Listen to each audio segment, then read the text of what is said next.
Hare Krishna. Hare Krishna Vasudha. Welcome back, Kala. I'm eager Welcome to back to you hear. also, all viewers. Yes, ಎಲ್ಲ yes.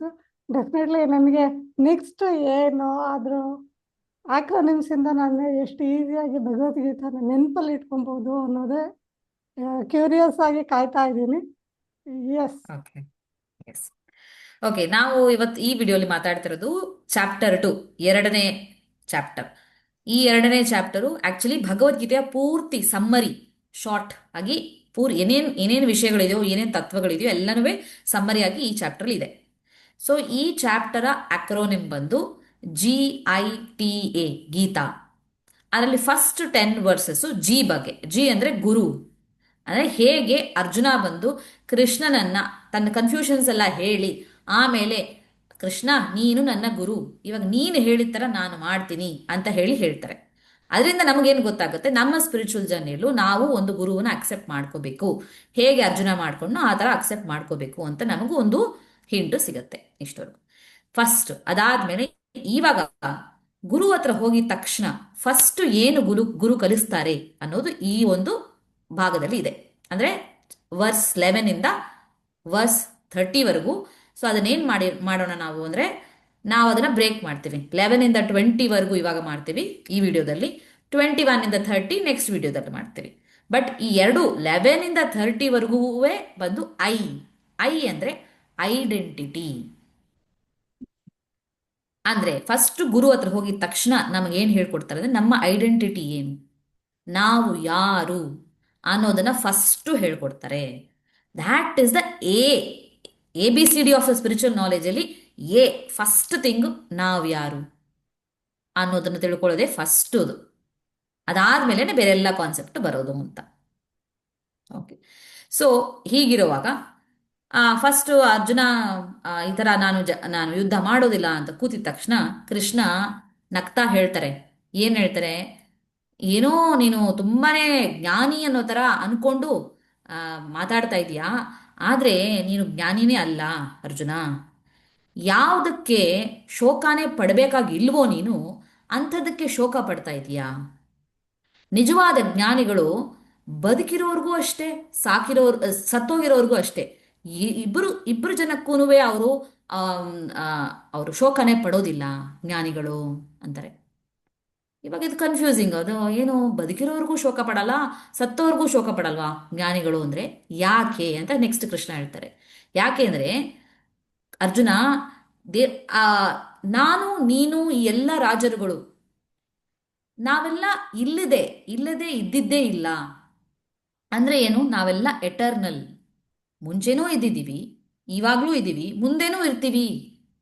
ಹ್ಮ್. ಆವಾಗ್ಲೂ ಅರ್ಥ ಆಗೋದಿಲ್ಲ. ಅಂದ್ರೆ ಏನು, ಮುಂಚೆನೂ ಇದ್ವಾ, ಇವಾಗ್ಲೂ ಇದೀವ, ಇನ್ ಮುಂದೆನೂ ಇರ್ತೀವ ಅಂದ್ರೆ ಏನು. ಆವಾಗ ಕೃಷ್ಣ ಹೇಳ್ತಾರೆ, ಏನು ಆತ್ಮ ಅನ್ನೋದು ಹೇಗೆ ಒಂದು ಒಂದು ಸಣ್ಣ ಹುಡುಗನ ಶರೀರದಿಂದ ಒಂದು ಯುವಕನ ಶರೀರಕ್ಕೆ ಹೋಗುತ್ತೋ, ಆಮೇಲೆ ನವಯುವಕನ ಶರೀರದಿಂದ ಹೇಗೆ ಒಂದು ಆಮ್, ಆ, ಏನು ಓಲ್ಡ್ ಮ್ಯಾನ್ ಮುದುಕನ ಶರೀರಕ್ಕೆ ಹೋಗುತ್ತೋ, ಹಾಗೆ ಸತ್ತಾಗ ಅದೇ ಆತ್ಮ ಬೇರೆ ಒಂದು ಶರೀರಕ್ಕೆ ಹೋಗುತ್ತೆ. ಇದನ್ನ ತಿಳ್ಕೊಂಡವನೇ ಜ್ಞಾನಿ.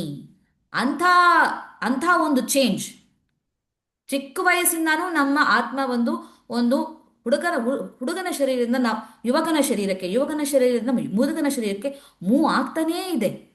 ಸಾಯೋ ಟೈಮಲ್ಲೂ ಅದು ಈ ಶರೀರದಿಂದ ಬೇರೆ ಶರೀರಕ್ಕೆ ಹೋಗುತ್ತೆ ಅಷ್ಟೇನೆ. ಇದನ್ನ ತಿಳ್ಕೊಂಡ ಜ್ಞಾನಿ ಯಾವತ್ತೂ ಶೋಕ ಪಡೋದಿಲ್ಲ, ಅವನು ದಿಗ್ಭ್ರಮೆಗೊಳಗಾಗೋದಿಲ್ಲ. ಅಂದ್ರೆ ಏನು ಕೃಷ್ಣ ಹೇಳ್ತಿರೋದು, ನೀನು ಏನಕ್ಕೋಸ್ಕರ ಶೋಕ ಪಡ್ತಿದ್ಯೋ ಅದು ಬಂದು ಬೇಸೇ ಇಲ್ಲ ಅದರಲ್ಲಿ. ಆಮೇಲೆ ಕೃಷ್ಣ ಹೇಳ್ತಾನೆ, ಏನು ಈ ಸುಖ ಅನ್ನೋದು ದುಃಖ ಅನ್ನೋದು ಎರಡುವೇ non permanent, it is not at all permanent. ಅದು ಹೇಗೆ ನಾವು ಚಳಿಗಾಲ ಆದ್ಮೇಲೆ ಸಮ್ಮರ್ ಸೀಸನ್ ಬರುತ್ತೋ, ಸಮ್ಮರ್ ಸೀಸನ್ ಆದ್ಮೇಲೆ ಚಳಿಗಾಲ ಬರುತ್ತೋ, ಹಾಗೆ ಸುಖ ದುಃಖ ಅನ್ನೋದು ರೊಟೇಟ್ ಆಗ್ತಾನೇ ಇರುತ್ತೆ. ನಿಜವಾದ ಜ್ಞಾನಿ ಏನು ಅಂದ್ರೆ, ಅವನು ಡಿಸ್ಟರ್ಬ್ ಆಗದೆ ಅದನ್ನೆಲ್ಲದನ್ನು ಅನುಭವಿಸ್ತಾ ಹೋಗ್ತಾನೆ. ಯಾರು ಈ ಥರ ಸುಖವನ್ನ ದುಃಖವನ್ನ ಏನು ಡಿಸ್ಟರ್ಬ್ ಆಗದೆ ಅನುಭವಿಸ್ತಾ ಹೋಗ್ತಾನೋ, ಅಂಥವನು ಮಾತ್ರನೇ ಮೋಕ್ಷಕ್ಕೆ ಎಲಿಜಿಬಲ್, ಅವನಿಗೆ ಅವನಿಗೆ ಮೋಕ್ಷ ಸಿಗೋದಕ್ಕೆ ಅವ್ನ ಚಾನ್ಸಸ್ ಇರುತ್ತೆ. ಸುಖಾನ ದುಃಖಾನ ಒಂದೇ ತರ ಅನುಭವಿಸ್ಕೊಂಡು ಹೋದವನಿಗೆ. ಹ್ಮ್ ಅದಕ್ಕೆ ಏನ್ ಹೇಳ್ತಾರೆ, ಏನು ನಾವು ಆ, ನಿಜವಾದ ಜ್ಞಾನಿಗಳು ಏನು ಇರತ್ತೋ, ಏನು ಪರ್ಮನೆಂಟೋ ಅಂಥದಕ್ಕೆ ಅದು ಅದು ಯಾವತ್ತೂ ಹೋಗೋದಿಲ್ಲ ಅಂತ ಗೊತ್ತು ಅವ್ರಿಗೆ. ಯಾವುದು ನಾಟ್ ಪರ್ಮನೆಂಟ್ ಅದು ಯಾವತ್ತೂ ಇರೋದಿಲ್ಲ ಅಂತಾನೂ ಅವ್ರಿಗೆ ಗೊತ್ತು. ಅಂದ್ರೆ ಏನ್ ಹೇಳ್ತಾ ಇದಾರೆ ಇಲ್ಲಿ ಅಂದ್ರೆ, ಆತ್ಮ ಅನ್ನೋದು ಪರ್ಮನೆಂಟ್, ಅದು ಇಲ್ಲದೆ ಇರೋದಕ್ಕೆ ಸಾಧ್ಯನೇ ಇಲ್ಲ. ಹಾಗೆ ಈ ಶರೀರ ಅನ್ನೋದು ಪರ್ಮನೆಂಟೇ ಇಲ್ಲ. ಚಿಕ್ಕ ಮಗುವಿಂದ ಅದು ಶರೀರನ ಚೇಂಜ್ ಆಗ್ತಾನೇ ಇದೆ, ಪರ್ಮನೆಂಟೇ ಇಲ್ಲ ಅದು. ಅಂಥದಕ್ಕೆ ಅದು ಇರೋದೇ ಇಲ್ಲ, ಅದು it will not be there. ಕ್ಷಣ ಕ್ಷಣಕ್ಕೆ ಆ ಶರೀರನು ಚೇಂಜ್ ಆಗ್ತಾನೆ ಇದೆ. ಆಮೇಲೆ ಅರ್ಜುನ, ಏನು ನಿನ್ನ ಶರೀರದಲ್ಲಿ ಏನು ಒಂದು ಈ ಕಾನ್ಶಿಯಸ್ನೆಸ್ ಇದೆಯೋ, ಆ ಕಾನ್ಶಿಯಸ್ನೆಸ್ ಬರ್ತಾ ಇರೋದು ಆ ಆತ್ಮದಿಂದ. ಆ ಆತ್ಮ ಯಾವತ್ತಿಗೂ ನಷ್ಟ ಆಗೋದಿಲ್ಲ. ಅಂಥ ಆತ್ಮನ ನಷ್ಟ ಆಗೋದಿಲ್ಲ. ಒಂದು ಅದನ್ನ ಮೆಷರ್ ಮಾಡಕ್ಕಾಗಲ್ಲ ಯಾರುವೆ. ಆ ಆತ್ಮ ಯಾವತ್ತೂ ಡಿಸ್ಟ್ರಾಯ್ ಆಗೋದಿಲ್ಲ, ಆದ್ರೆ ಈ ಶರೀರ ಮಾತ್ರ ಡಿಸ್ಟ್ರಾಯ್ ಆಗುತ್ತೆ. ನೀನು ಏನ್ ಅನ್ಕೋತಾ ಇದೀಯಾ, ಈ ಆತ್ಮ ಬಂದು ಇನ್ನೊಂದು ಆತ್ಮನ ಸಾಯಿಸುತ್ತೆ ಅನ್ಕೋತಾ ಇದೀಯಾ. ಆದ್ರೆ ಒಂದು ಆತ್ಮ ಇನ್ನೊಂದು ಆತ್ಮನ ಸಾಯಿಸಕ್ಕೂ ಆಗೋದಿಲ್ಲ, ಒಂದು ಆತ್ಮ ಇನ್ನೊಂದು ಆತ್ಮದಿಂದ ಸಾಯೋಕ್ಕೂ ಆಗೋದಿಲ್ಲ. ಇದೇ ನಿಜವಾದ ಜ್ಞಾನ. ಆಮೇಲೆ ಆ ಈ ಆತ್ಮಕ್ಕೆ ಸಾವು ಬದುಕು ಅನ್ನೋದು ಎರಡೂ ಇಲ್ಲ. ಅದು it is not at all Born, ಅದು ಯಾವಾಗ್ಲೂ ಇರುತ್ತೆ. ಹ್ಮ್ ಈ ಶರೀರ ಸತ್ತು ಹೋದಾಗ್ಲೂ ಆತ್ಮ ಅನ್ನೋದು ಸಾಯೋದಿಲ್ಲ ಅಂತ. ಹೀಗೆ ಆತ್ಮದ ಬಗ್ಗೆ ಡೀಟೇಲ್ಡ್ ಆಗಿ ಹೇಳ್ತಾರೆ.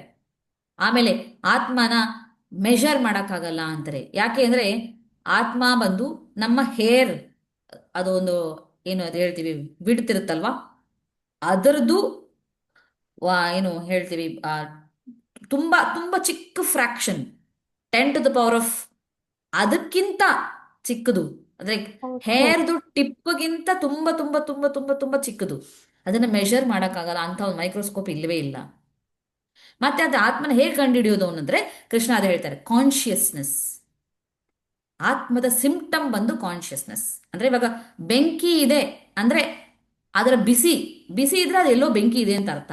ಹಾಗೆ ನಮ್ಮೊಳಗೆ ಇದು ಪಿಂಚ್ ಮಾಡಿದ್ರೆ ನಮ್ಮ ಕಾನ್ಶಿಯಸ್ನೆಸ್ ಇದೆ ಅಂದ್ರೆ ಹಾಗಾದ್ರೆ ಅದು ಆತ್ಮ ಇದೆ ಅನ್ನೋ ಒಂದು ಪಾಯಿಂಟ್.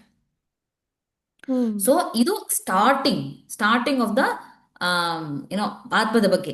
ಇನ್ನು ನೆಕ್ಸ್ಟ್ ವರ್ಸಸ್ ಅಲ್ಲಿ ಆತ್ಮದ ಬಗ್ಗೆ ಇನ್ನೂ ಡೀಟೇಲ್ಡ್ ಆಗಿ ಈಗ ಹೇಳ್ತಾರೆ ಕೃಷ್ಣ. ಇಲ್ಲಿ ಓಕೆ. ಫಸ್ಟ್ ಈ ವರ್ಸಸ್ ಅಲ್ಲಿ ಏನ್ ಹೇಳ್ತಾರೆ, ಜ್ಞಾನಿಗಳು ಅಂದ್ರೆ ಯಾರು, ಆತ್ಮದ ಬಗ್ಗೆ ತಿಳ್ಕೊಂಡವರು ಜ್ಞಾನಿಗಳು ನಾನು ಅಂತ. ಯೂಶಲಿ ಆತ್ಮ ಅಂದಾಗ ಈ ಮೂವೀಸಲ್ಲೆಲ್ಲ ಒಂದು ಬೆಳಕು ಬರುತ್ತೆ. ಸೊ ಹಾ. ಓಕೆ, ಅಷ್ಟಾದ್ರೂ ಇರುತ್ತೆ ಅನ್ನೋ ಥರ ಒಂದು ಮೈಂಡಲ್ಲಿತ್ತು. ಓಕೆ, ಈ ಥರನೂ ಇದೆ ಅನ್ನೋದು ಇವತ್ತು ಗೊತ್ತಾಯಿತು. ಸೊ ಥ್ಯಾಂಕ್ ಯು ಕಲಾ. ಸೊ ಇವತ್ತು ಈ ಈ 11 to 20 ಒಳಗೆ ಒಂದು ವರ್ಸ್ನ ನಾವು ರಿಸೈಟ್ ಮಾಡೋಣ. ಅದು ಒಂದು ಚಾಪ್ಟರ್ 2 ವರ್ಸ್ ನಂಬರ್ 13.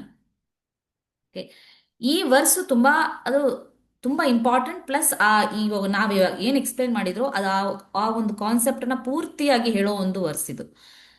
ಇದರಲ್ಲಿ ಏನಂದ್ರೆ ಆ ಕೃಷ್ಣ ಹೇಳೋದು, ಹೇಗೆ ಆತ್ಮ ಬಂದು ಕಂಟಿನ್ಯೂಸ್ ಆಗಿ ಪಾಸ್ ಆಗ್ತಾ ಇರುತ್ತೆ, ಒಂದು ಬಾಡಿಯಿಂದ ಇನ್ನೊಂದು ಬಾಡಿಗೆ ಕಂಟಿನ್ಯೂಸ್ ಆಗಿ ಪಾಸ್ ಆಗ್ತಾ ಇರುತ್ತೆ, ನಾವು ನೋಡೋದಿಲ್ಲ ಅಷ್ಟೇನೆ.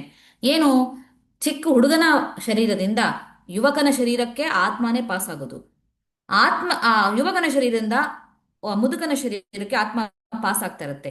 ಏನು, ಅದು ನಮಗೆ ಕಾಣೋದಿಲ್ಲ ಅಷ್ಟೇನೆ. ಆದ್ರೆ ಸಾಯೋ ಟೈಮಲ್ಲಿ ಆತ್ಮ ಆ ಶರೀರದಿಂದ ಇನ್ನೊಂದು ಶರೀರಕ್ಕೆ ಹೋಗುತ್ತೆ. ಇದನ್ನ ತಿಳ್ಕೊಂಡ ಜ್ಞಾನಿ ಯಾವತ್ತೂ ಈ ಒಂದು ಚೇಂಜ್ ಯಾವಾಗ್ಲೂ ಚೇಂಜ್ ಆಗ್ತಾನೆ ಇದೆ. ಆ ಡೆತ್ ಅನ್ನೋದು ಒಂದು ಚೇಂಜ್, ಆ ಟೈಮಲ್ಲಿ ಚೇಂಜ್ ಆಗೋದನ್ನ ನೋಡಿ ಅಷ್ಟು ದಿಗ್ಭ್ರಮೆ ಆಗೋದಿಲ್ಲ ಜ್ಞಾನಿ ಅಂದ್ರೆ ಅಂತ ಇದರ ಅರ್ಥ. ಓಕೆ ಹೊಸದಾ? ಸೊ ನಾವಿದನ್ನ ಈ ವರ್ಸ್ನ ರಿಸೈಟ್ ಮಾಡೋಣ. ಓಕೆ. ಓಕೆ. ದೇಹಿನೋಸ್ಮಿನ್ ದೇಹಿನೋಸ್ಮಿನ್ ಯಥಾ ದೇಹೇ ಯಥಾ ದೇಹೇ ಕೌಮಾರಂ ಕೌಮಾರಂ ಯೌವನಂ ಜರಾ ಯೌವನಂ ಜರಾ ತಥಾ ದೇಹಾಂತರ ತತ ದೇಹಾಂತರ ಪ್ರಾಪ್ತಿರ್ ಪ್ರಾಪ್ತಿರ್ ಧೀರಸ್ತತ್ರ ಧೀರಸ್ತತ್ರ ನ ಮುಹ್ಯತಿ ನ ಮುಹ್ಯತಿ ದೇಹಿನೋಸ್ಮಿನ್ ಯಥಾ ದೇಹೇ ದೇಹಿನೋಸ್ಮಿನ್ ಯಥಾ ದೇಹೇ ಕೌಮಾರಂ ಯೌವನಂ ಜರಾ ಕೌಮಾರಂ ಯೌವನಂ ಜರಾ ತಥಾ ದೇಹಾಂತರ ಪ್ರಾಪ್ತಿರ್ ತಥಾ ದೇಹಾಂತರ ಪ್ರಾಪ್ತಿರ್ ಧೀರಸ್ತತ್ರ ನ ಮುಹ್ಯತಿ. ಧೀರಸ್ತತ್ರ ನ ಮುಹ್ಯತಿ. ಹಾ ಇದರಲ್ಲಿ ಏನಂದ್ರೆ ಕೌಮಾರ ಅಂದ್ರೆ ಚಿಕ್ಕ ಹುಡುಗ, ಯೌವನ ಅಂದ್ರೆ ಯುವಕ, ಜರ ಅಂದ್ರೆ ಮುದುಕ. ಸೊ ಇದು ಅರ್ಥ ಆಗುತ್ತೆ ನಮಗೆ. ದೇಹಾಂತರ, ದೇಹ, ಈ ದೇಹ ಸತ್ತೋದ ಮೇಲೆ ಅದು ಚೇಂಜ್ ಆಗುತ್ತೆ, ಬೇರೆ ಶರೀರಕ್ಕೆ ಹೋಗುತ್ತೆ. ಸೊ ಈ ಒಂದು ಕಾನ್ಸೆಪ್ಟ್ ನಮ್ಗೆ ಈಸಿಯಾಗಿ ಅರ್ಥ ಮಾಡ್ಕೋ. ಕೆಲವೊಂದು ಪದಗಳು ನಮ್ ಕನ್ನಡಕ್ಕೆ ಸೇಮ್ ಆಗಿರುತ್ತೆ. ಯೌವನ, ಆಮೇಲೆ ಕೌಮಾರ, ಅದೆಲ್ಲ ಒಂದು ನಮಗೆ ಸ್ವಲ್ಪ ಸಿಮಿಲರ್ ಇರೋದ್ರಿಂದ ಈ ಕಾನ್ಸೆಪ್ಟು ಜ್ಞಾಪಕ ಇರುತ್ತೆ. ಈ ಒಂದು ಶ್ಲೋಕ ಜ್ಞಾಪಕ ಇರುತ್ತೆ, ಕಾನ್ಸೆಪ್ಟು ಜ್ಞಾಪಕ ಇರುತ್ತೆ. ಕರೆಕ್ಟ್. ಸೊ ಈ ಒಂದು ನಾವು ಇವತ್ತು ಡಿಸ್ಕಸ್ ಮಾಡಿದ್ದು ಅಂದ್ರೆ ಐಡೆಂಟಿಟಿ, ನಾವ್ಯಾರು, ಆತ್ಮ ಅನ್ನೋದು. ಇನ್ನು ನೆಕ್ಸ್ಟ್ ವರ್ಸಸ್ ಅಲ್ಲಿ ಇನ್ನು ಆತ್ಮದ ಬಗ್ಗೆನೇ ನೆಕ್ಸ್ಟ್ ವಿಡಿಯೋದಲ್ಲೂ ಮಾತಾಡೋಣ. That is also okay. Okay. We will see the next video Sudha. Okay. Hare Krishna. Hare Krishna. Thank you ಕಲಾ.